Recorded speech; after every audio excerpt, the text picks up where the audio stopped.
Que tal, amigos e amigas? Aquí estamos na lonxa de Muxía neste marco incomparable para atopar a verdadeira esencia de galeguidade. Que nos atoparemos aquí, fronte ao océano, quen sabe? Aló imos.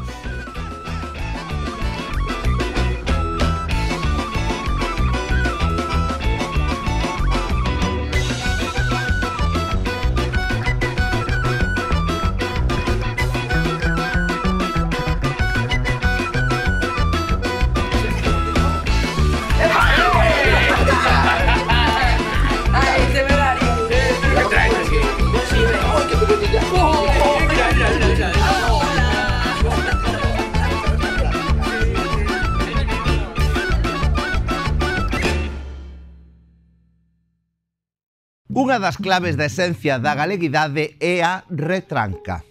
Sí, posiblemente unha das formas máis sutís e elaboradas de comunicación humana. Podemos definir a retranca perfectamente como, digamos, un sistema de defensa dos nosos intereses colectivos e individuais, ollo, por métodos non violentos. Pero para unha total comprensión, que mellor que acudir de novo a unha das nosas escenas. En primer lugar, vou vos presentar a este home galego. Un home galego que despois de pasar toda a tarde de paseo... Sí, é que mandoume o médico ir a andar.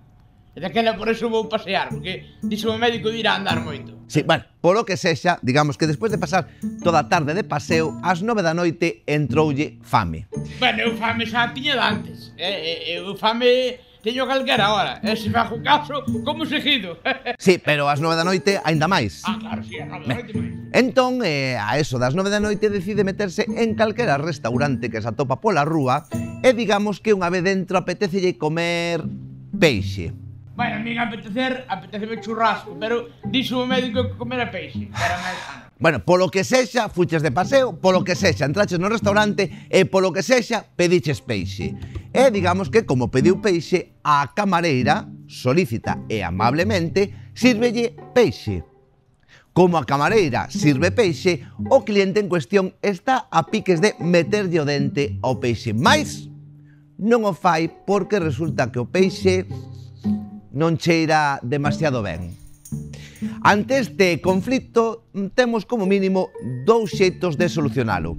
Por un lado, imos ver o método directo, para nada galego. Cando non se aplica a retranca, acontecen situacións como a seguinte. Acción. Camareira! Cajo en Cristo, este peixe está podre, cona! Cala a boca! Non me berres que estou aquí diante! E se estás estresado, vai por aí dar unha volta. Ben, como vedes, cando non se emprega a retranca, para empezar, o cliente chama a camareira a verlos con moi pouca educación. Evidentemente, a camareira non lle parece ben. Como vai parecer ben? E a cociñeira aínda lle parece peor. Non che conto, co carácter que ten. E hai que ter en conta que neste caso tanto a clientela como o servicio de restaurante están en posesión de armas blancas. Conclusión... ¡violencia! Afortunadamente, en Galicia, como dixemos antes, temos a retranca ou un método indirecto. É dicir, darlle unha reviravolta á situación sempre ao noso favor. Cando se emprega a retranca, para empezar, o cliente xa non berra pola camareira, senón que se dirixe a ela con suma educación. Acción.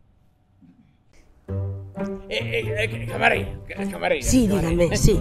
Mire, este peixe é do día. É do día doxe. Xa. É do día que o pescaron, carallo. Pois extrañame moito porque acaba de chegar da lonxa de Muxía, precisamente. Xa. Da lonxa tamén acabo de chegar eu. Mas teño 40 anos. Como vedes, donas e cabaleiros, cando se emprega a retranca, todas son vantaxes. Para empezar, o cliente chama a camareira con educación. Polo tanto, a camareira non lle parece mal e a cociñeira nin se entera. E ademais, un final feliz, porque tratándose dun restaurante galego, sempre nos quedará a ración de churrasco de porco a 8 euros. E os chupiños de licor café con vida a casa, Deixamos a botella e barra libre. Oye, pois eu apúntome tamén. Está rico peixe.